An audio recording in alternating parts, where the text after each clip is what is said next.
Hello, everyone. Welcome to Civic History. And today we will be discussing, I'm going to move my mouse out of the way for that. We will be discussing America's most uniquely American religion, Scientology. Yes, we are doing Scientology. Don't you want to go clear? Don't you want to get the aliens out of your head that are causing your depression and your sadness and, other non Scientologist things? So, our story begins with a science fiction writer, L. Ron Hubbard.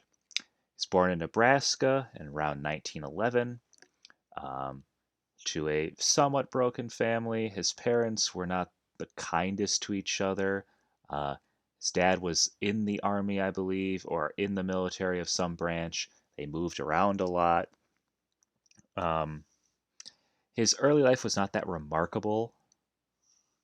It doesn't really his life doesn't really get that interesting until around like the 1920s. He meets a woman who becomes his wife, and he joins the Navy during the Second World War. He's given command of a minesweeper when he fired on a island that belonged to Mexico. He also spent a lot of time in his Navy in the hospital being treated for various ailments and viruses. Um, some of his first short stories were little pop psychology things published in this magazine, Mysterious Adventures. Uh, this is from a little short story he wrote called Fear. Here's L. Ron in the Navy. That's his minesweeper, PC 815. Then, after the Navy, he retired.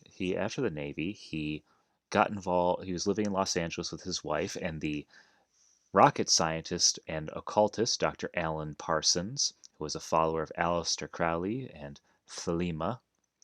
Uh, Around this time, he was also suffering from mental illness, to which he contracted at the time the Veterans Affairs Administration, seeking treatment and an increase to his pension. He also wrote a manuscript of a book called Excalibur, which began to see the beginnings of some of the early beliefs in Scientology. This is also a cross from a Rosicrucian cross that many people have implied is also the basis for the Scientology cross, which I will show you in a later slide. They do look frighteningly similar. L. Ron Hubbard, after publishing some other books, published a self-help book called Dianetics, which essentially, if you ever read any of it, it's very long-winded, but it's memories from your past can affect how you live today.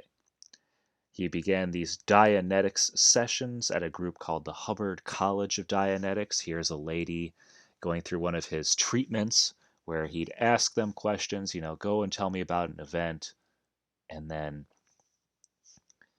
let's talk about it till the event doesn't make you upset anymore. Also, if you're very curious, this volcano is a reference to the Xenu story.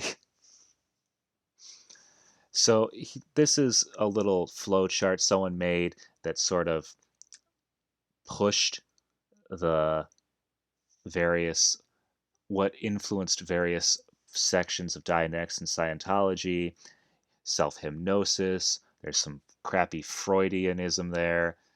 The idea of space opera that was very big in science fiction at the time.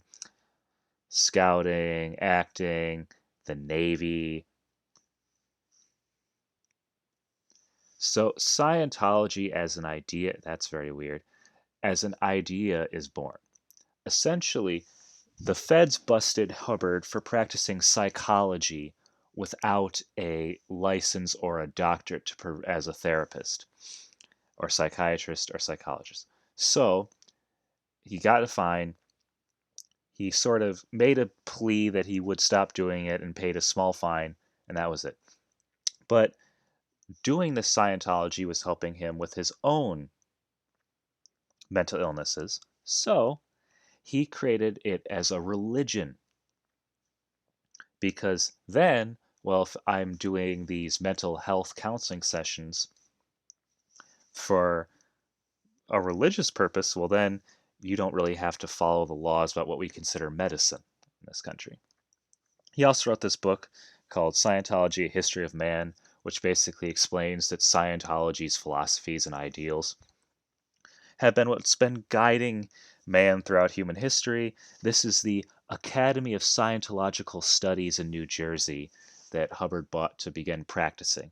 It wasn't quite a full on religion yet.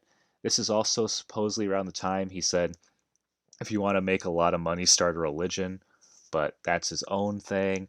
And though there is some evidence that that quote wasn't entirely true, I know if you find any new atheist, they'll, use that as one of their great gotchas. But eventually, the Church of Scientology is born. This is the Church of Scientology in my home state. This is Church of Scientology Detroit. It's not a particularly nice looking building. Some of the other churches are much more architecturally pleasing. So here are the Scientology symbols. This is the Scientology cross. Supposedly those represent the 8 affirmations of Scientology, which I don't have off the top of my head. This is the pyramid that's supposed to represent something, your guidance.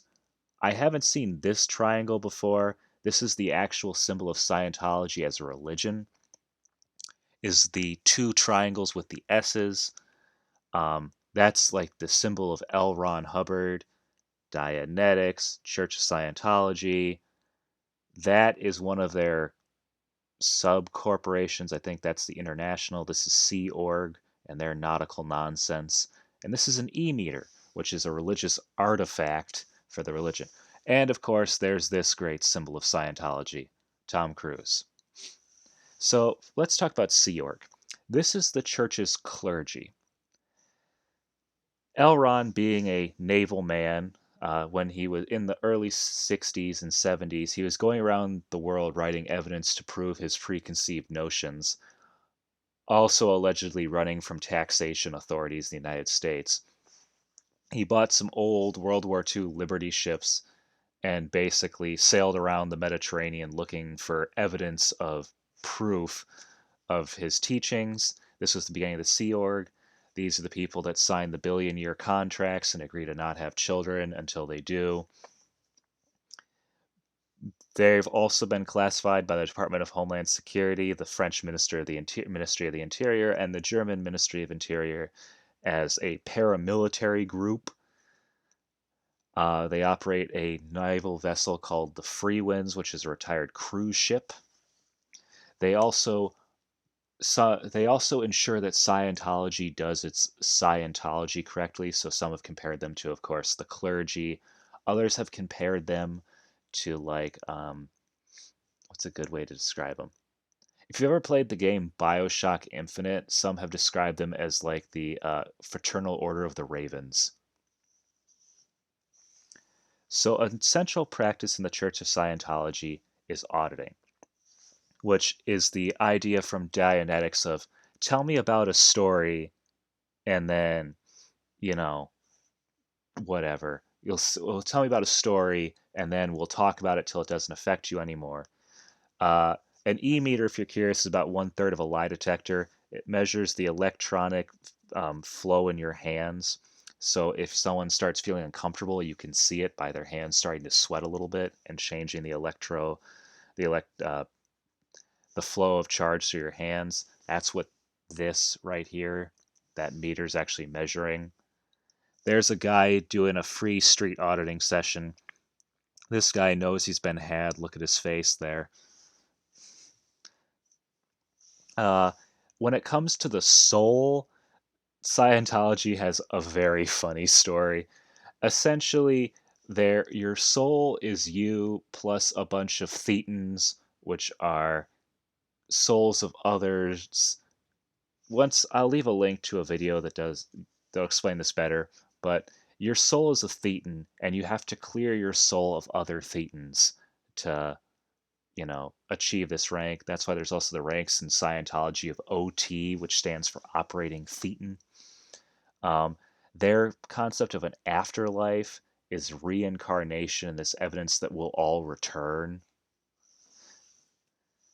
When it comes to God, Officially, the Church of Scientology stance is that you're supposed to come to your own revelation about the power of God or the author of the universe or the creator, da da da da da.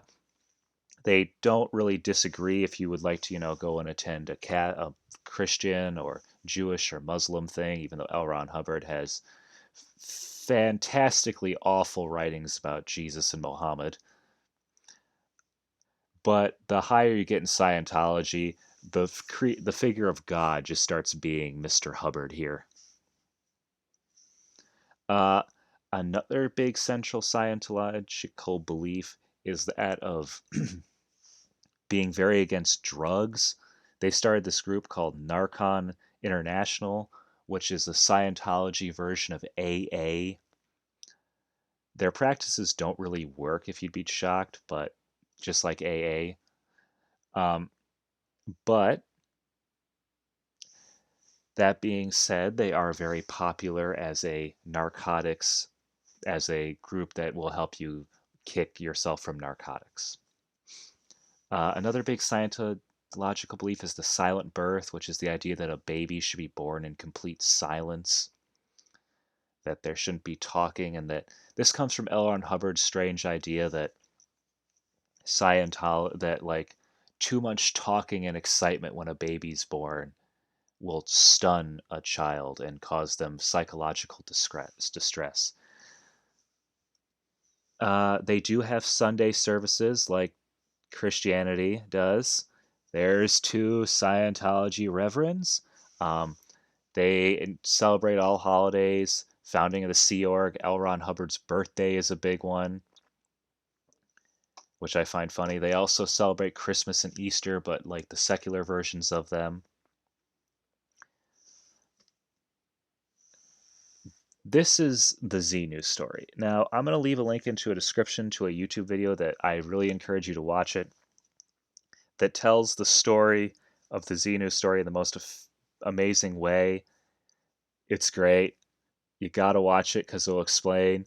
But one of the big things that come out of the Xenu story is that L. Ron Hubbard and Scientology as a whole has a real hatred of psychology. Personally, I think it's because of the fact that he went and sought therapy, and because of budget cuts, or just he didn't vibe well whenever he got treatment from psychologists, he couldn't do it. And he has some big issues with psychology. It's also where you get the funny thing about, if you like the South Park version, that's pretty good, but this is a better version. So, celebrities are another big part of Scientology. We all know Tom Cruise and John Travolta. Christy Alley left Scientology apparently before her death because she joined a new con man called artist Donald Trump. Uh, Elizabeth Moss here, who's famous for starring in a show about a cult taking over society, when asked, "Hey, did starring in The Handmaid's Tale make you feel a little doubt your faith a little bit?" She's like, "No, it actually made me stronger in my Scientological faith." Uh, L. Ron Hubbard made a big thing of courting Scientologists by sort of being like, "Hey, if you be our public face, we'll help you get, advancements in your career. We'll help you um, move up in the world, all that good stuff." The other thing is allegedly Scientology will help you cope with the fame. Jerry Seinfeld briefly was a member of the Church of Scientology to advance his career as an up and coming comedian and to help him get a TV show. There, he references this in the Seinfeld episode "The Parking Garage," where George and he accept a ride from a woman, and then the next scene is them getting kicked out of the car because George brought up something about Scientologists, about being a former Scientologist and such. There are lots of abuse allegations. David Miscavige's wife is missing. He's the current leader of Scientology. Executives have been beaten. People you don't need me to tell you this. You can just Google Scientology abuse allegations and just get unnerve a whole treasure trove of issues. So currently the church is being led by David Miscavige. He is the chairman of the Religious Technology Center, which is what these two circles are. Um, He is the captain, the highest rank of the Sea Org. He was sort of L. Ron Hubbard's number two for a while. This is where the headquarters of the Church of Scientology is. This group place called Gold Base in California. It's a former golf course and resort that they turned into a hierarchical place. Um, Everyone thinks for some reason the Church of Scientology LA is the biggest, but it's not. So anyways, thanks for watching. I hope you enjoyed the video. Like, comment, subscribe, and if you're feeling generous, share with a friend. All right, bye. See you soon.